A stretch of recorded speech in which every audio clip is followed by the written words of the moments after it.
Thank you for letting me interview you. Can you answer some questions for me? Yeah. What is your name? Judy Dirksen. When were you born? In 10/3/38. Where did you grow up? In Southern Illinois and Southern Indiana. Then we moved to Southern Indiana. Can you tell me about World War II? I remember we were rationed. And I remember dropping some sugar on my aunt's. We were visiting an aunt and went to and got sugar, and we dropped it on the railroad tracks. And that was a real disaster.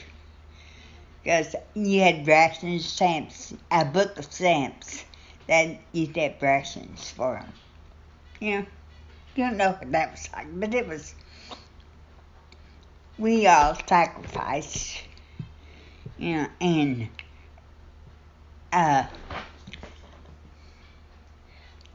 Why? because, all the goods and stuff were going to the war effort. And we had nylons, like women, instead of wearing nylons, they would use a pencil or a pen or something to make seams of hose, because hose had seams back then. And anybody in uniform was a hero. Do you remember the start of World War II? World War II, I remember I was very, very little. And I remember my dad by the radio saying to my mother, whose name was Foggy, he said, "Listen to this." Like it was and it was a big deal. And Roosevelt was president at the time, and the whole nation was just, taken by surprise. But I guess some people say it really wasn't a surprise. But anyway, it was. And then we had, no war. How did it affect you growing up? Well, we had rations, and like for First Communion and all that stuff, there's no material you could buy. People had to cut things up, them over again. And like I said, the rations and the stamps and tinfoil. God, you'd save tinfoil off of, packages of gum and stuff. You'd peel off the tinfoil and save it. And like I said, women would draw seams on their hose, and it was, looking back, but we all pulled together, Do you remember the end of World War II? Oh yeah, because with my dad we went to downtown. We were living in a small town in Illinois, and they had a parade and stuff, and everybody was celebrating. That was Victory Day in Europe, and VJ Day in Victory Japan Day they did the same thing. Everybody was very happy. Did something scary happen to you at this time? Well, we had a polio epidemic at this time, and my brother and sister had their tonsils out in the summer, and then they both got really sick. My brother died, and my sister was very, very sick, and she recovered. But there was a thing on the edge of town that they had a clinic for people with polio. At the time, there were no vaccines or stuff, and people would be in iron lungs, which they don't even have anymore.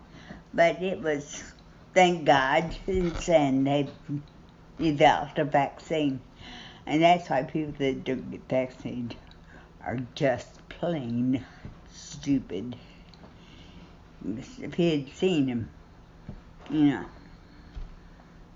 and we were quarantined, and, you know, the house was, you know, they put signs up, this is a quarantine. We couldn't leave the house or anything.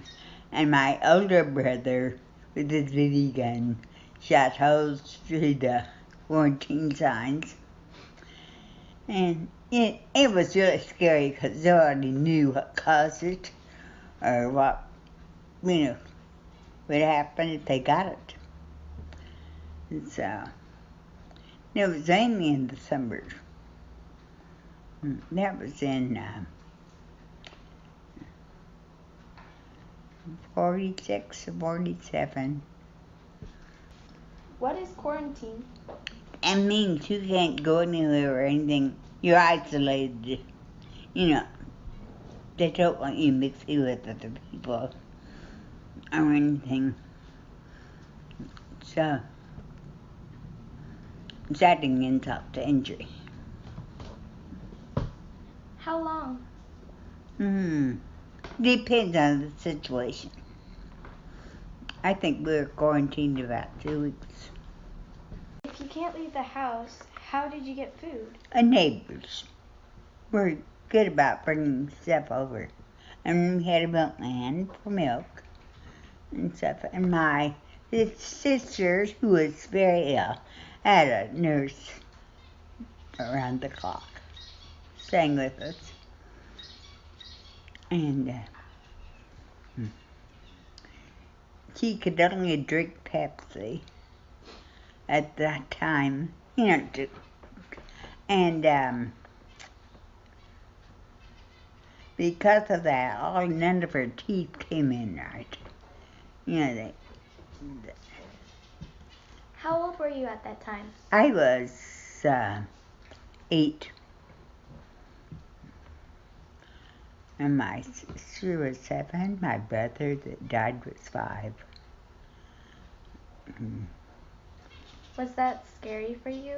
Yeah, very. And at the time, we had a flash flood, too, which added to the distress of our family. And there we are. You know, I look at the floods now in Houston, and I think, ooh. But we had, that water it came so fast. And I'd forgotten all about that. Were other people sick with polio? Yeah, it was an epidemic. But I don't know how many or who or what. Do you know if other people were in quarantine? No, but I don't know. Who? You were a nurse. Can Yes. you tell me something interesting that happened during your career? Yeah. I worked for some heart doctors, and they were really instrumental in doing the heart-lung machine. And we used their garage to calibrate the flow of blood and stuff. And they had, they worked on dogs in the dog lab at SC.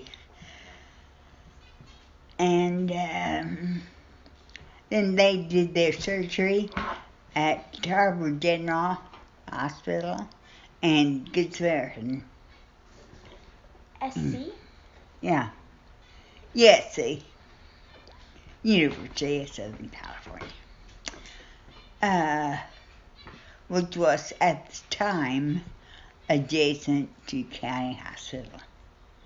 And we'd put the dogs to sleep there and drive across town with the dogs in the trunk and put them on gurneys and take them up to the lab where they were doing tests for stuff that's common now, you know. But at the time, it was, you know, What is a heart-lung machine and why is it important? Well, our lung machine it oxygenates puts oxygen in the blood, and it's pumped into the heart after the heart is stopped. And so it circulates blood throughout the body. And that's about what it does. But if a patient is on the heart lung machine too long, it can cause strokes and stuff. Because the blood is beaten up. But they've made great strides because open heart surgery is very sort of common now compared to what it was then. Where were you when Kennedy was assassinated? We were living in England. My husband was an exchange teacher, so the TV then was our main thing of information. And like the phone would ring and the moderator or MC would pick it up and say, "Ladies and gentlemen, I'm sorry to inform you, that President Kennedy has been assassinated." So we knew, I think before the people in the U.S. knew. But he was very, very popular abroad. And people would come up to us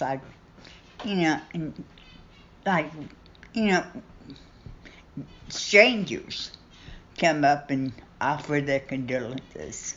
So it was really interesting. And they had a big memorial service, I guess you call it, at the town center. We were in Birmingham, which is the second largest city in England, next to London. And they had the guys with their wigs and stuff, And so it was really interesting. And another friend and I stood in line for a long time to sign books and stuff. So it was really interesting.